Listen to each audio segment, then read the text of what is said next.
Ladies and gentlemen, please welcome our next speaker, Sanjay Sauldie, presenting the topic, The Future of AI, How to Maximize Profits with AI. When we are talking about AI, we have to think about the practical part of that.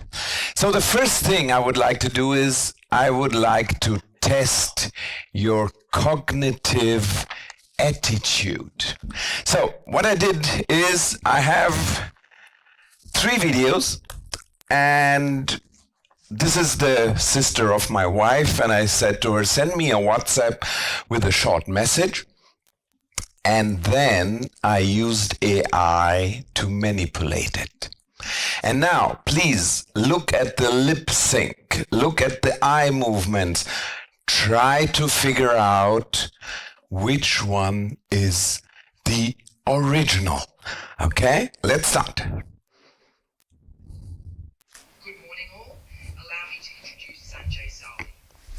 Sanjay has a background in mathematics and computer science and has successfully obtained a master's degree focusing on the subject of digital disruption and transformation. As the director of the European Digital Business Institute and Academy, EDBIA, he is widely recognized as one of the most sought-after experts in Europe when it comes to the topic of digitalization in companies and societies. And now, the next language. Buenos días a todos.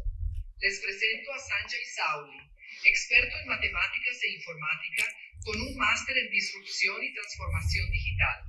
Es un placer contar con su experiencia y conocimientos. En su calidad de director del Instituto Europeo de Negocios Digitales y Academia, EDBIA, es uno de los expertos más solicitados en Europa en el ámbito de la digitalización en empresas y sociedades. Okay, and the last one. Bonjour à tous, je vous présente Sanjay Sauldie.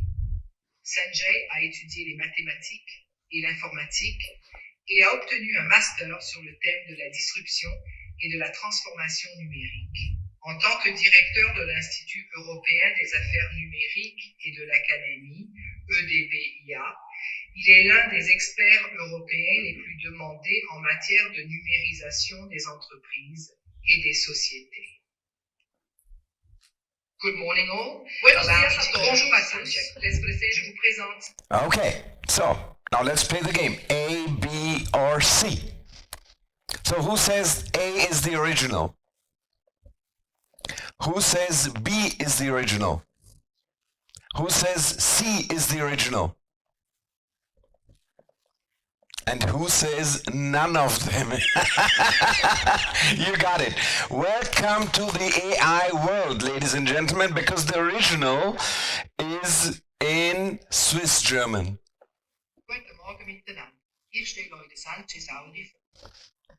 Okay, so the most intriguing part of AI is AI has infiltrated our society, and it is now on our human intelligence to understand what is human and what is AI, artificial intelligence. So let me get you through some thoughts. So, you know, what you're seeing here is the last coachman of the German emperor. And he, when he was confronted with the changes in society, said, oh, you know, I want horses. I want 2 horses, 4 horses, 6, 18, 36. And he tried to change his business in a way so that he could survive with his old thinking in a new changing world. And then something happened. Suddenly, there was a skill change. All the coach drivers here, call the coachmen, those who started learning how to drive a car, they had a future.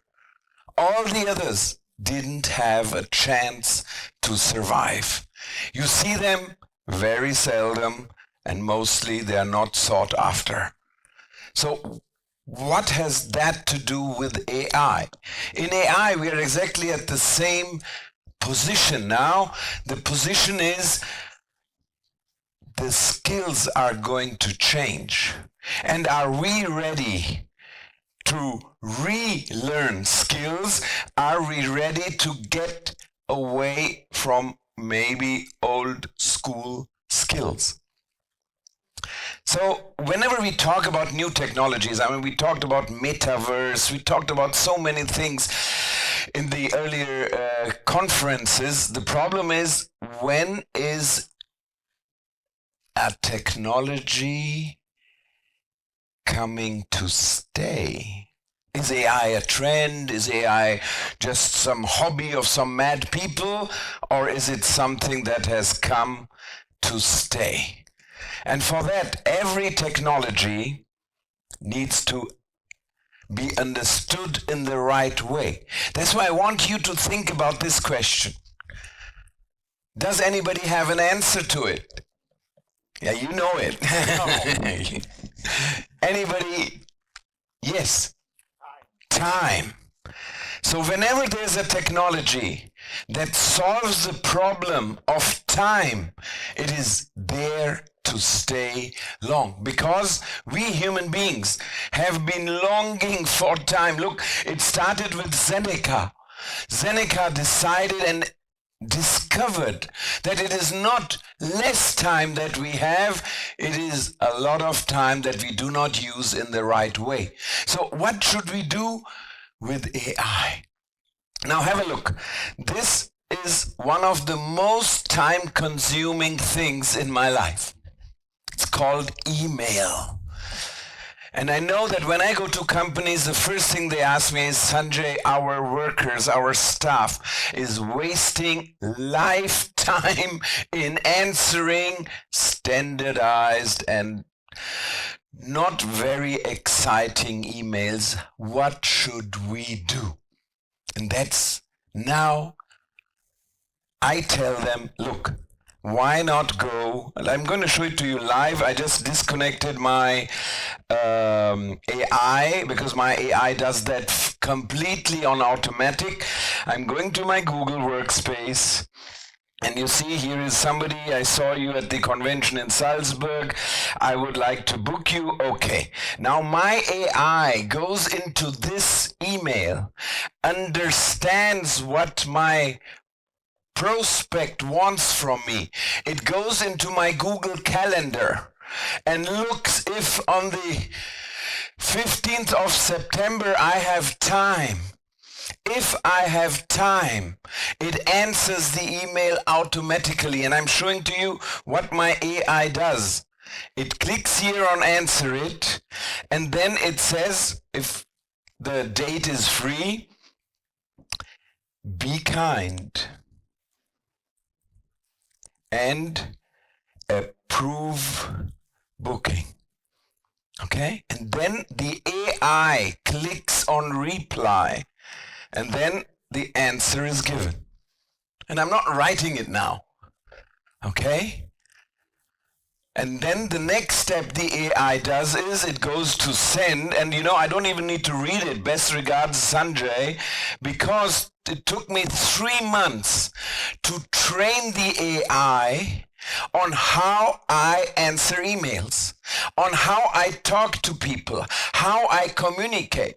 So if you send me an email, the first email you will get is from me personally. Because the AI will then learn, how do I communicate with you? Are we friends? Are we talking on a business level? Do you have any certain thoughts in your mind? Do you have questions?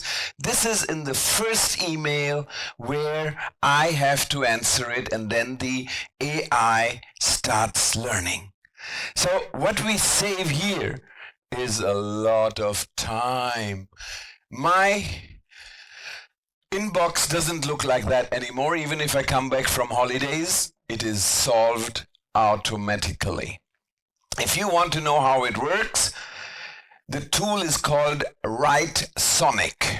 You can get Writesonic, just Google it, and Writesonic integrates. It has a basic API that connects with your Google account or with your Outlook or anywhere else, but the most important part is you can train it. And the main difference between artificial intelligence and human intelligence is artificial intelligence wants to learn. Think about it.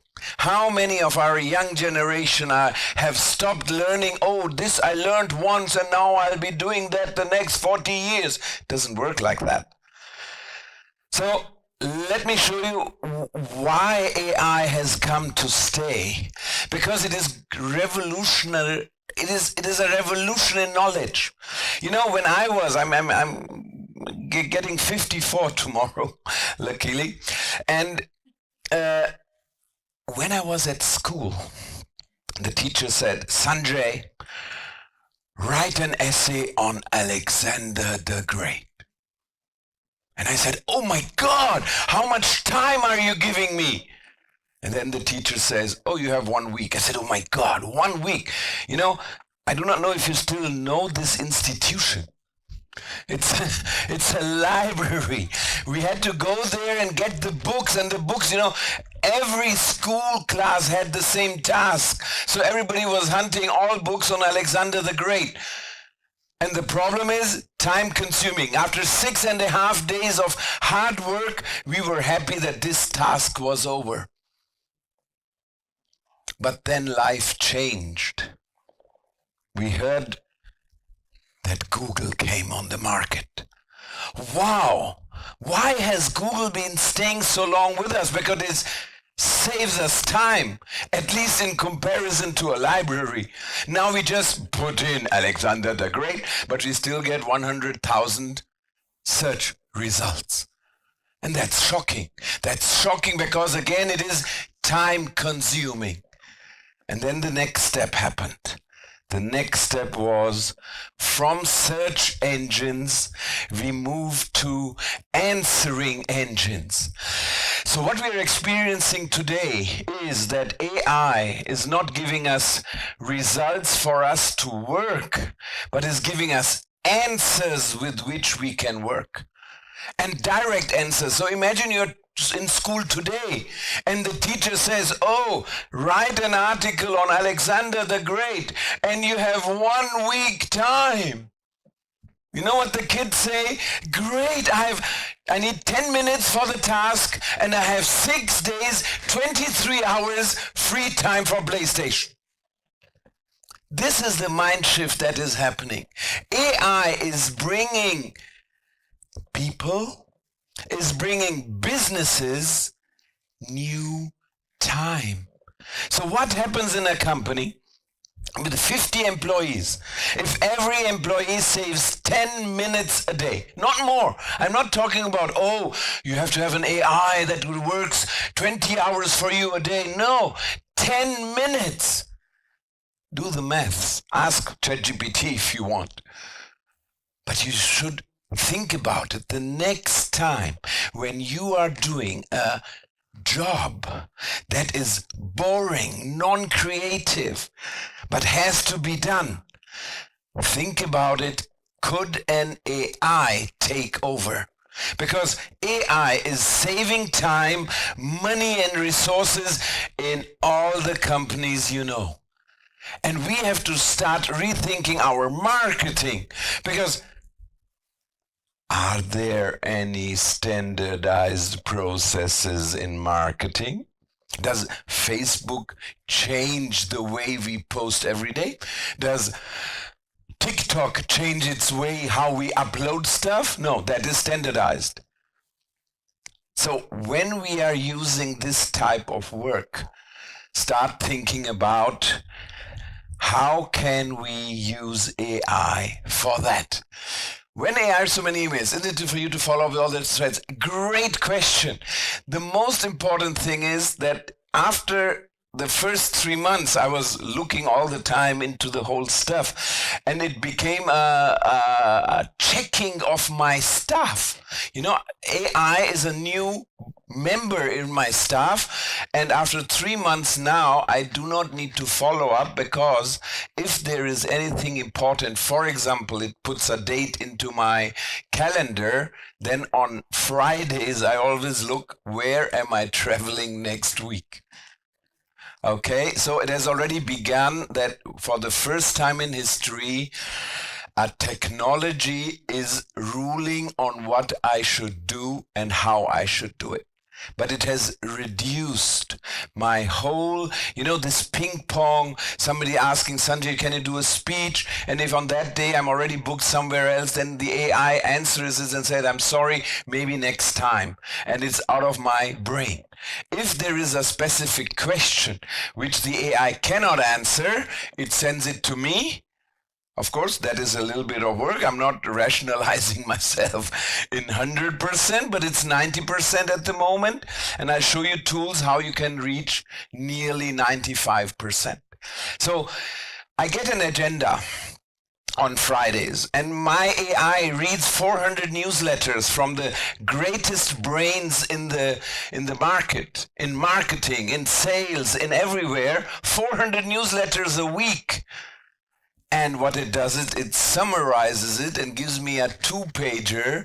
On Sunday, while I'm having breakfast, I get to know everything that is happening outside. You know, in earlier ages, you couldn't even read 400 newsletters. Everybody would have said, you are mad. But now we have the possibility, we have a new staff member, and we should think about giving it away. Idiotic tasks go to AI, please. And to understand how AI really works, these 3 magic words. You know, in every country, all the politicians are saying today, oh, we need AI, we need AI. So the next time you meet such a politician, the first thing you have to do is ask them, tell me the difference between artificial intelligence, machine learning, and deep learning. And if the politicians cannot answer it, run away. That means they have no knowledge about what they're talking about. So to update you, it's very easy. Machine learning, I'll start with artificial intelligence. Artificial intelligence is mimicking human behavior. For example, driving an autonomous car. You can't program it. You can't tell, if this happens, then do this. This is the old way of programming. You can't do that because there are so many elements coming up to decide. So it learns from our human intelligence. And then there's the next part. The next part is machine learning. Face recognition. If you have face recognition on your mobile phone, and in the morning you wake up and you want to use your mobile phone, your eyes may be like this, but the AI in your mobile phone says, it's you. And in the evening, when you're ready to have fun, and the AI says, I recognize you. Have you ever thought about how that works? It is because there is an AI in it. It does facial recognition. Of course, if you put on dark glasses and a hat, it would say, I don't know you. So, then the third part is deep learning. Deep learning, and that's the main difference. Look at the definition. It's a machine's ability to train itself.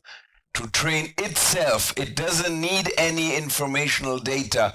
It trains itself through neural networks. And that is what ChatGPT and generative AI does. They go into the internet, suck all the knowledge, and then you can ask any question and it gives you an answer. So before we really dive in, we have to understand what is digitization at all. And I studied at the MIT, and this is a circle. It's called transruption circle, because you can't only use AI in your company. If you have a company, you have to start thinking about, I need AI but I also need data. You see there? Big data, smart data. Maybe the data is in a blockchain, and suddenly our company needs knowledge in blockchain. Or we need digital marketing, sustainability. All these have to work together. And the world is moving at such a speed that we, or many, think about AI, oh, it is ChatGPT. There's a website called There's an AI for That. And it has 12,000 AIs listed, categorized. So if you have a problem, I get a phone call from a customer, Sanjay, I have a problem with the supply chain. I would like to change the supply chain with an AI. Then I tell them, okay, let's have a look. And I myself am watching 4,500 AIs. And I know what you think. This poor guy is working all day long with AIs. No, I have an AI who analyzes AIs for me. Every process in my business has been analyzed in this way because I stopped my business for 3 months and said, stop, I don't want to work like that anymore. I want to use the newest tools. But for that, you have to stop like the guy with the carriage. You have to step down off the carriage and see, there are cars in the market. Let me think about using cars from A to B. Instead of, 2 horses, 4 horses, 18 horses. You're getting mad about that. And AI is evolving at a very big speed. What I'm going to show you now has been updated because in the last 7 days, the next revolution of AI has reached the market. It's a real revolution. The whole AI experts are discussing about it. How will it change the way we work, the way we think, the way we have things done? But let's start with understanding the historical development. The first thing is we're talking about generative AI, and we call generative AI the Stone Age of AI. So those companies who are using, we are using ChatGPT. So Stone Age. Okay? Because the problem is this, an 8-year-old kid can also use. It's nothing intellectually exciting. It is standard work. And the biggest stuff is these AIs need our hands, need our eyes, because we have to click with the mouse, go into the prompt area, and then type a prompt. How boring. How Stone Age. That's why there was the next development. It's called cognitive AI. Cognitive AI means an AI that has hands, that can use a mouse, that can type, that can read, that can find stuff, that can really be a new worker, a new co-worker in our company. I'm going to show you some examples so that you really see what's the difference. Because in ChatGPT, write an article about Alexander the Great, write a blog post, but we are typing and then the result comes, then we have to copy it, maybe we have to correct it, and then it's all human work again. Cognitive AI takes over. The next historical step is AI agents are coming up, and they're on the verge. And that, again, these agents are specialized on a topic. They are trained in a specific field. And companies who are using these agents, they are moving at light speed, and the others are wondering what is happening in my industry, in marketing, and in every other space. So if this speech would have been a week earlier, we would have ended here and said, these 3 needs prompting from humans. But now something great has happened. What about taking the human out of the equation? What about we not needing to prompt? What if there was an autonomous AI agent? And that is what happened 7 days ago. It has just struck the whole AI industry, and it is up to us to learn what is really happening. It only needs one prompt. It needs only one goal. And the rest it does completely on autopilot. And I'm going to show it to you. So let's go through these 4 steps. Generative AI always means you need a prompt. And if you have a prompt, then you can generate text to text, text to image. Maybe you know something like Midjourney, that's a generative AI. You put in, I need a picture of, and then it creates a beautiful picture. But it is still text to image. Then there is text to audio. That's very easy. There is HeyGen and DID. These are the tools that help you creating the sound. Text to video, text to email, text to slide, or image to image, image to video, image to text, video to audio. This is what is the normal result, okay? This is Alexander the Great. I just typed it in to show you. This is the result, the boring result of a generative AI. So when you are talking with customers, when you are talking about your own business, think about, it's nice that we know what generative AI is, but it's much more important to know how cognitive AI works. And I'm going to show it to you. Of course, there are companies now who are seeking AI prompt engineers. I have companies calling me like Becksbier, Radeberger, all these bigger companies you see on my webpage. They all want people who know how to do prompting, because you know what they earn? $375,000 a year at the age of 18, sometimes even 17, 16. We have AI prompt engineers nearly in every family. These are the guys who are, and the girls who are sitting in the corner, and the parents are saying, oh, they should do their homework in mathematics. And they've already solved all the mathematical stuff and say, how boring is this world I'm living in? Because they could do much more. So what I did was, for you, as a present for you, I have created a page in Notion with 1,000 prompts. So if you want this, then just go on this page. I have made a password for it. You can go there, and if you want, you can make a picture, and then you can use it. Just log in there, and then it's free, of course. It's a present for me. Normally, I offer this to companies. That's why you've got a password, a coupon code that is free for you. So let's go to the cognitive AI. The AI learns to perform repetitive tasks. So one of the things that is very annoying in my business is sending out invoices. Do you know how boring it is? Yes, okay. Yeah, that's so annoying. And you know, in earlier days, I would go to an event, and then a week later I would send the invoice. Oh, I forgot I have to send an invoice.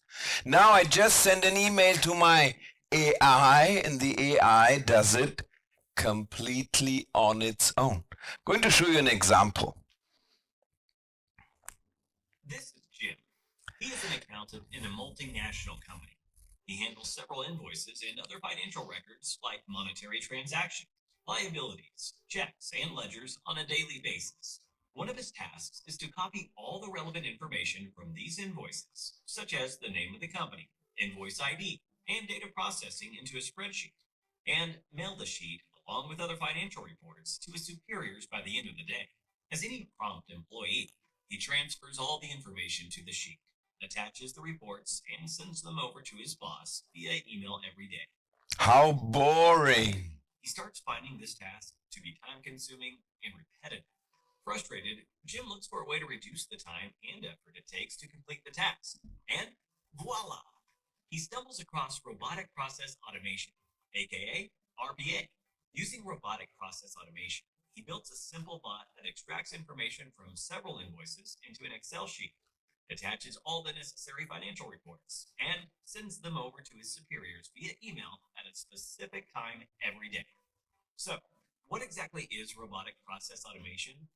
Robotic process automation, RPA, is the use of software with artificial intelligence and machine learning capabilities to handle high-volume repetitive tasks that previously required humans to perform.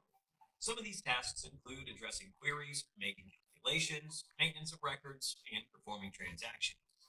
There are several misconceptions about RPA. RPA is not a humanoid robot. It does not have a physical form and no resemblance to humans.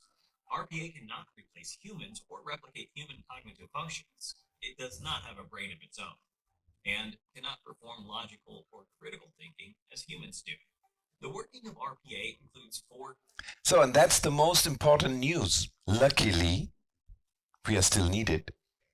But this is the second step of the evolution. We still have 3 steps in front of us. Okay? So imagine how many processes, how much work are you putting into being creative, into being that what you love to do, and how much of your job is doing stuff that we really do not like. And whenever you reach such a stage where you say, stop, this is idiotic work, this is repetitive, I have to do that every month, you want to create a dashboard, okay? Why not let an AI build your complete dashboard? That's what I do as the first task in companies. I give them an AI-created dashboard which gets all the data from the ERP system, from SAP, from all this stuff, and gives the right KPIs at one place. And you know, normally 2 people would be doing that every month. And we have to rethink the way we work. Okay, so this is the next step. And then come AI agents. AI agents means, wow, what would happen if I don't use ChatGPT as a tool, because ChatGPT has one big problem. It knows too much, so it hallucinates. You can imagine AI, ChatGPT is like an 8-year-old kid. You ask the kid, do an analysis of the exports of Singapore with the exports of Lithuania. You know what the kid says? I'll do that. And he has no idea what he's talking about, because the kid has a sense of pride and has a difficulty to say, oh no mama, no papa, I do not know anything. That's not the thing the kid will tell you. And that's the situation where ChatGPT is. So what people have started, and what ChatGPT has started and other AIs have started, is they have started creating agents. And you see on the left side, these are the agents: Digital Sage, Global Marketing Guru. Wow, suddenly I have an AI which is specialized in ChatGPT, and the brain is reduced to only global marketing. And if I ask this agent now what to do, how to develop a social media plan, how to develop a TikTok strategy, how to do e-commerce in a better way, then the answers are incredibly great. There's only one big problem. In ChatGPT, they are not allowed to talk with each other. Wow, AIs talking with each other? How could that work? I can show you something. This is a company I'm coaching at the moment and consulting, and this company has done something really great. They have taken all their tasks in the company and replace them with AI agents. But, and that's the new stuff, the new stuff is they are talking with each other. So Stacy, social media expert, is looking over the whole web and is saying, oh, there's a topic we must talk about. Okay? Oh, I want to do some marketing with that. I need a budget. She automatically, there's no human being in the loop, sends an email to Raymond. Raymond is the accountant. And asks the accountant, how much budget do we have? It's an AI, okay? The accountant says, let me have a look, looks at the account and then says, oh, we have 500 euros. And then Stacy says, oh, I need 600 for the campaign. Then Raymond says, oh, there's James. He had an SEO campaign running. Maybe there's 100 euro left. Then James says, okay, 100 euros are left. He sends it to Raymond. Raymond gives it to Stacy. Stacy said, now I can start writing. She goes to William. He's also an AI. He's a copywriter. And he matches the content with the legal advisor, Willard. And Willard says, okay, this you're allowed, this is not what you're allowed. And the interesting part is, he's also an AI. They are specially trained AI agents. So whenever you now, in your life, see stuff and say, do we need lifetime, the most valuable thing you have on this planet, to do this standardized work, or couldn't we give this to an AI agent and let them solve the problem? And now comes what happened this week. They have started completely autonomous AI agents. And one example is, I'm going to show you, this is the newest stuff.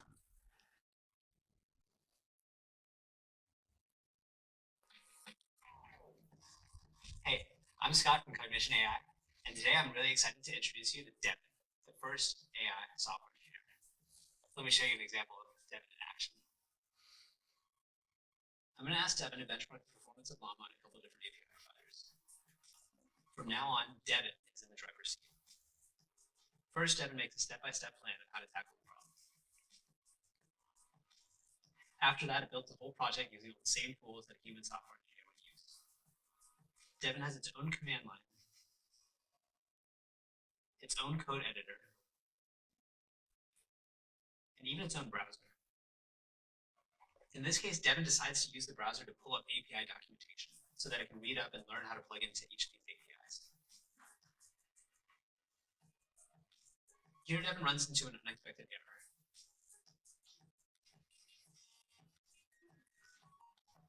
Devin actually decides to add a debugging print statement, reruns the code with the debugging print statement, and then uses the error in the logs to figure out how to fix the bug.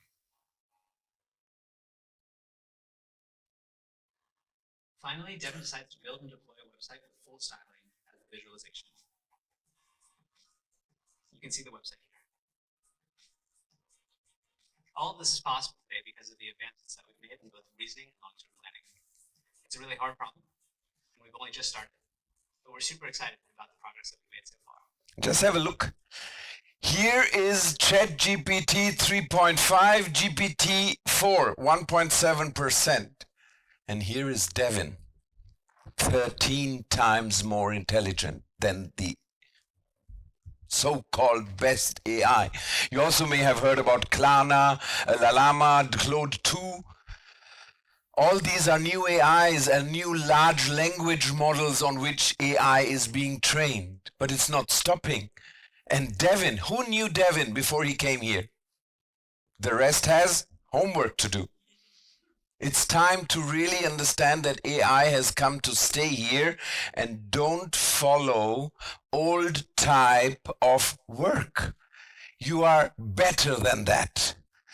Why not work smarter than working harder? Okay? So what we did was, here is Beck's Autonomous. This was a project from Beck's Beer. And Beck's Beer said, you know what? Always think about it. We love what we do, but we have to face the reality from the perspective of an entrepreneur. They said, let's develop a complete new beer. And they asked ChatGPT in the beginning to create the recipe. And then they asked different AI tools to develop the complete design, the complete marketing, the complete branding, everything from A to Z. There was no human being in the loop. Is there anybody in marketing here today? Think about that. So we have to start using AI in our business and adding it as a very important part so that we can start selling it to our customers, because the customers outside there will start asking you questions. Are you using AI? Are you doing the stuff that is faster, easier? Or are you still using old stuff, old methods, and charging the company a lot of money? You know, the companies are rethinking their complete marketing strategies. The whole budgets are moving away. So this was the brief. Beck's produced the world's first beer full marketing campaign made with artificial intelligence. If you're interested in that, you can send me an email, ai@sauldie.com, and I can send you more details. I can send you the slides and everything. But what you need if you want to implement it is, how do you implement an AI strategy sensibly? So what you need is, you need a framework, and that's the framework. Okay, with this framework, you can start helping companies to develop an AI strategy and use your knowledge from the last 20 years, 10 years, 5 years, and get bookings and get jobs and get new projects. So think about it. If some of you are offering marketing with AI and others are not, where will the customer go to? Think about that. So the first thing that we should really rethink is, if we go into a company, is rethinking input and output. So in this input and output game, there is a traditional process in the company. Oh, I want to brief the agency, I have to get a budget and all that stuff. And what is happening now is that they are putting a black box on it and starting rethinking, how can we do this in a new way?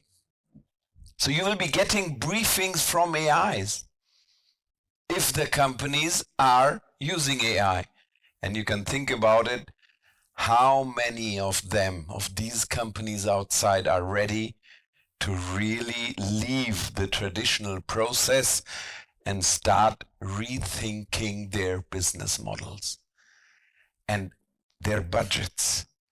So my wish for you would be, go back to school, start learning about AI, start now, start today, Google Devon, learn everything about it, implement Devon in your company. In your business, if you're a one-man show, one-woman show, perfect. It doesn't matter. You don't have to be a big corporate. It's free. You can use it for free. But the thing is, you have to do one important thing. Watch less Netflix. I know it's hard. Watch less Disney Plus. I know it's hard. Star Wars, oh, the new series is there. Shocking. I have to watch it. Imagine, whenever you're watching Netflix or Disney Plus or any of these channels, there is somebody else in your business who is using this time and learning. And he or she will overtake you. And then you can send the bill to Netflix. Okay? Please, that's a very important thing. I'm seeing some. What is the AI that summarizes all the news for you? It is called Emma and is a cognitive AI. It is from the company Winco. It is WINCO.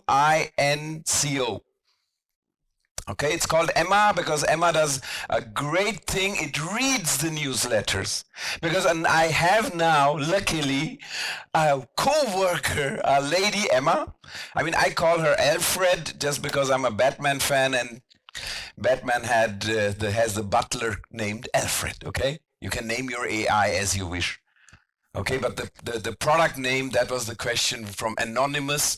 That is this Emma from the company Vianco. Just Google it, you'll find a lot of YouTube videos and all more stuff. So what happens after you're to other people AI permanently and you do not have any interaction with human at all?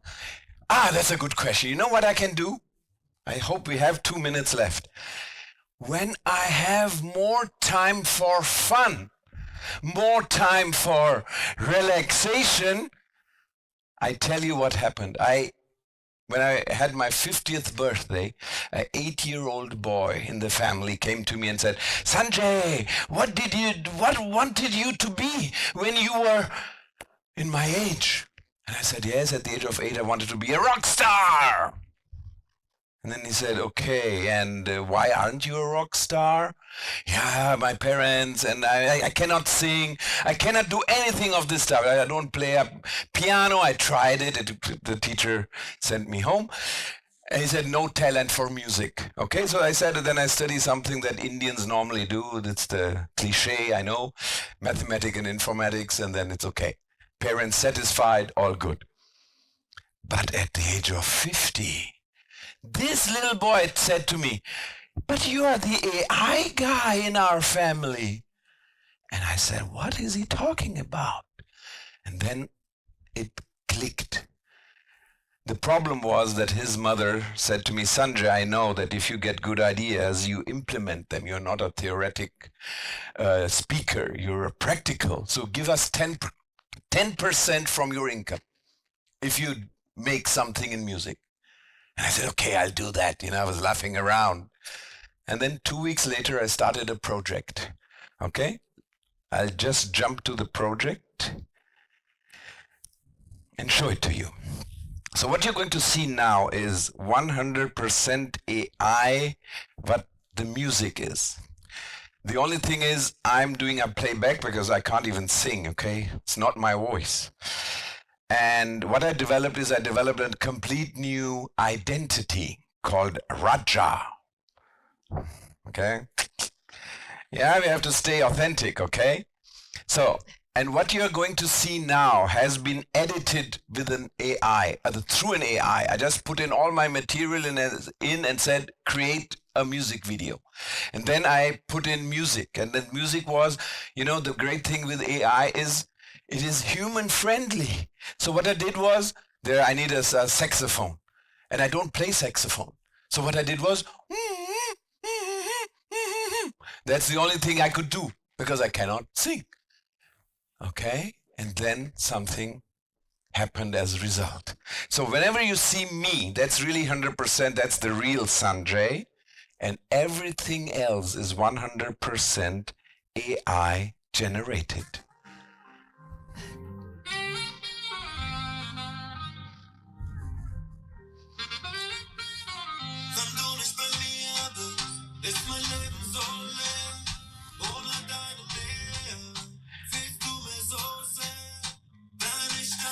This is Mannheim Ghetto.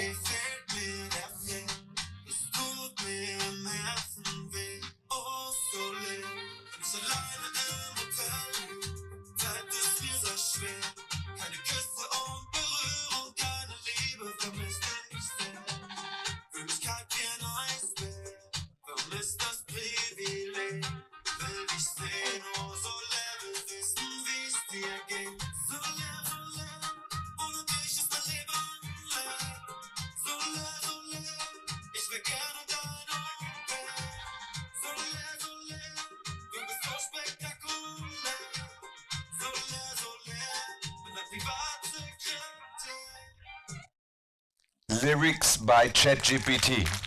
Thank you. The most interesting part is what happened after that. Because, I'm not the guy who's going to Mallorca now and start singing there drunk and all that stuff. I did it for scientific reasons. What can you do with AI? And then I got a phone call from Salzburg, Austria. And there's a television show, and they said, Sanjay, it costs 15,000 euros to create a TV show for half an hour. And we have seen that you know how to use AI in an intelligent way. What would happen if we give you 3 prompts on what content the television show should have? Can you make it that we only give 3 prompts and it creates a complete television show? And I said, okay, I haven't done it it's the first time, I need a little bit of budget. I'm the director of the European Digital Business Institute and Academy in Germany, in Mannheim. And what I do is I do research for companies. So I said, give me a little bit of budget, I need to experiment. And now they can produce a complete television show. Instead of 15,000 for half an hour, they invest 800 euros. And this is the result. And this is a version that is already half a year old, okay? But just to show you how it looks like. It's in German, okay? It's Austrian. So this guy doesn't exist. The studio doesn't exist. The lighting doesn't exist. The text he's talking is ChatGPT text. He only got the prompts. These are the topics for the television show. And then for each topic, we created a person. For example, she. She's 100% AI. And when they put it on air, they got love letters for her. And the people said, who is she? We would like to get to know her. They even offered 500 euros for the phone number. It's 100% AI.